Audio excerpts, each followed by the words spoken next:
tudo bem? Vamos para mais uma conversa?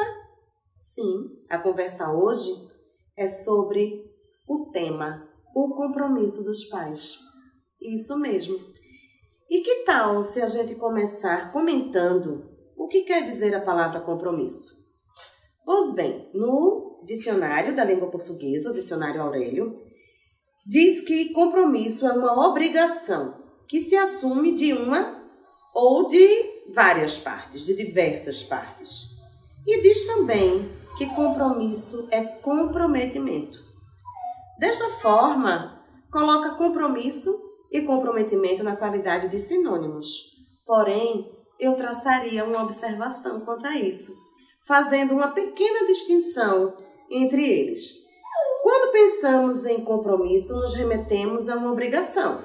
Já quando falamos em comprometimento, temos a sensação de existir algo mais, de haver interesse em algo. Assim, ao falar de filhos, de sua educação, de seu encaminhamento ao longo da existência, precisamos lançar mão tanto do compromisso quanto do comprometimento. Ter um filho é uma grande responsabilidade. Ele chega e traz com ele também a chegada de uma mãe, de um pai. Ele chega e faz uma pergunta silenciosa para os pais, mais ou menos assim: e aí? Cheguei, estou aqui. O que é que vocês podem me oferecer? E aí? O que nós, pais, podemos oferecer? Começa então uma linda missão, a missão dos pais de cuidar e de educar. E essa relação inicial é um alicerce, é uma base para formar laços fortes e, consequentemente, construir uma família de base harmônica. Família é um sistema vivo, em constante mudança e transformação. Os contextos mudam, os filhos crescem, os pais também. E aí chega um novo filho. Chega novamente um pai e uma mãe. Novos, porque estão em um novo momento de vida. Porque já não são mais os mesmos da vez passada. Já deixaram coisas para trás e já acrescentaram novidades ao seu acervo. Mas são novos para um novo ser que chega e vai novamente questionar silenciosamente a gente. E aí? Estou eu aqui, sou outro, e o que vocês podem me oferecer? E a família é responsabilidade. Não porque dizermos assim, família é compromisso. É fundamental um ambiente de amor, de afetividade, de cumplicidade, de intimidade, de respeito entre essas pessoas. Sendo assim, o comprometimento maior é inicialmente dos pais, dos adultos, onde comunicação e diálogo são pontos fundamentais que vão além de apenas informar, passar informação. E sim, emoções, sentimentos e energia também devem ser transmitidos.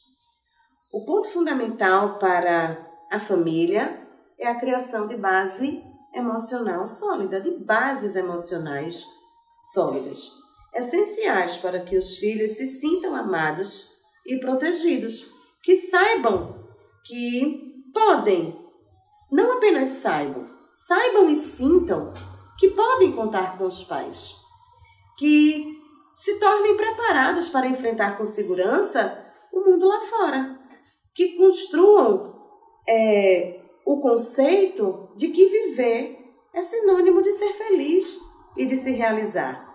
Que existe sofrimento, sim, mas que o sofrimento passa.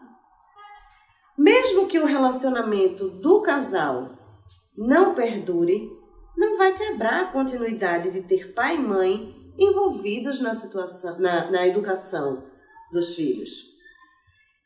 Eles precisam ser participativos, as crianças têm que ter como referência essas pessoas, E isso precisa ser evidenciado, independentemente de ter ou não a copresença dessas duas pessoas.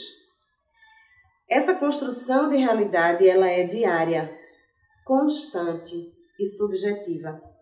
Aí está o comprometimento, ou seja, a existência do interesse em que algo funcione.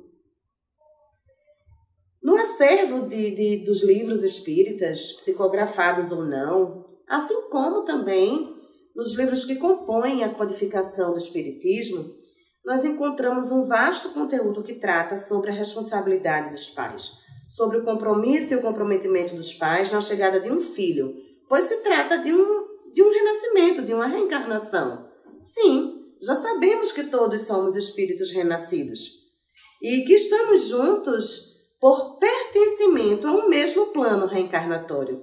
Ou seja, houve compromisso e comprometimento antes do berço, antes de estarmos aqui.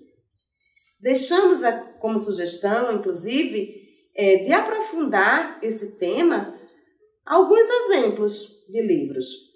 2 livros que me vêm agora à memória, que é SOS Família e Constelação Familiar, de Joana de Ângeles. E Nossos Filhos São Espíritos, de Hermínio Miranda. No Evangelho segundo o Espiritismo também encontramos instruções em alguns capítulos. Um deles seria o capítulo 14, no item 9, e o capítulo 4, no item 18. E no Livro dos Espíritos, na configuração que ele tem de perguntas e respostas, também se faz fonte de esclarecimento sobre essa temática. Nós destacamos 2, que agora eu vou comentar a primeira, né? Vamos conversar sobre a primeira, que é a pergunta 208. Ela diz assim: os pais exercem alguma influência sobre o espírito dos filhos após o nascimento? Sim, exercem uma influência muito grande. Conforme já dissemos, os espíritos devem contribuir para o progresso dos outros, uns dos outros. Os pais têm por missão desenvolver o espírito de seus filhos pela educação.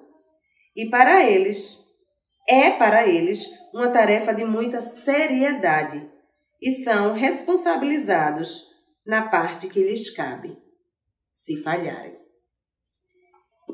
Educação é algo que é transmitido de geração em geração. Além dos pais, por meio da relação com os avós, com os tios, com os primos, que a criança se reconhece como pertencendo a um sistema familiar, a uma descendência, e vive através disso as primeiras experiências de relação social, que depois ela leva para as relações extra-família. Os parentes, eles não só ajudam na transmissão dos valores e identidade familiar entre as gerações, como também atuam como uma ação de apreciação, de reconhecimento e valorização. Educação é função familiar e muitas vezes, equivocadamente, ela é terceirizada, ela é passada adiante, sem perceber que não estão fazendo sua parte, esperam ou transferem para outra instância, sem comprometimento, aquilo que de fato é compromisso dos pais. Que pena, uma oportunidade desperdiçada. Outro ponto a ser lembrado é que se deve se preocupar menos com supérfluos e com coisas materiais. Enquanto família, enquanto pais, a gente precisa dedicar tempo de convivência. Dedicar tempo à escuta dos filhos, pois isso é o essencial para aprofundarmos as relações. Na grande maioria das vezes, o filho quer a presença dos pais, mas recebe um presente como compensação de sua ausência. Ele quer falar e ser ouvido. E o adulto está no celular, em suas redes sociais. Ele quer chorar e ser acolhido. E não existe interesse sobre o que está motivando esse choro. É preciso cuidar da família com atenção, dedicação, amor. Cuidar das relações, do coração e do espírito. E também alimentar, além do corpo, a mente e a alma das crianças. Sendo exemplo e tendo coerência dos atos e atitudes. Os filhos se espelham nos pais, constroem-se, criam sua identidade e a relação com a vida através dessas relações, através da relação com os pais. Finalizemos agora com a leitura da pergunta 582 do Livro dos Espíritos. A paternidade pode ser considerada uma missão? E aqui a gente pode dizer, a paternidade e a maternidade. Sem dúvida, a paternidade é uma missão. Ela é um compromisso que envolve mais do que o homem pensa, sua responsabilidade quanto ao futuro. Deus coloca o filho sob a guarda dos pais para que estes o dirijam no caminho do bem. E lhes facilita a tarefa, dando à criança um organismo frágil e delicado que a torna acessível a todas as impressões. Entretanto, existem aqueles que se ocupam mais em endireitar as árvores do seu jardim e fazer com que elas deem bons frutos, do que endireitar o caráter de seu filho. Se o filho falhar por culpa do pai, estes sofrerão as consequências dessa queda. Assim, os sofrimentos que o filho vivenciou recairão sobre os pais em uma vida futura, por não terem feito tudo quanto deles dependia para que o filho trilhasse o caminho do bem. Eu espero de coração que esta conversa tenha sido significativa e que tenha contribuído na perseverança e persistência pelo caminho que devemos seguir na educação das nossas crianças. Obrigada por ter você aqui conosco. Até a próxima. Paz e luz.